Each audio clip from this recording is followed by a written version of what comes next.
Hey guys, hope you're doing well. Let's draw a Squishmallow pumpkin. Start with the Squishmallow shape, and the more you practice this shape, the better you will get.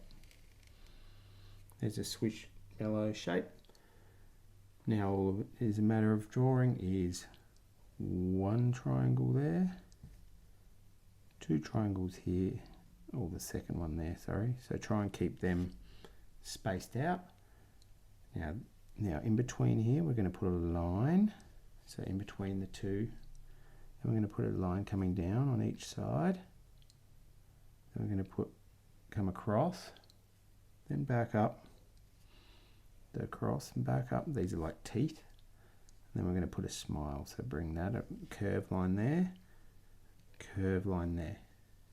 Now here we're going to put like another bottom tooth. And then what we're going to do is we're going to curve this up and around to there. So let's curve that up and around to there. And bring this one down and around to there. Now sometimes people like to push their pen, sometimes people like to pull it. It all depends on what you're comfortable with. Now this is like a zigzag for the top, coming down, coming up, down, down. And then we'll put like a little pumpkin piece on the top there. It's going to colour in the black bits.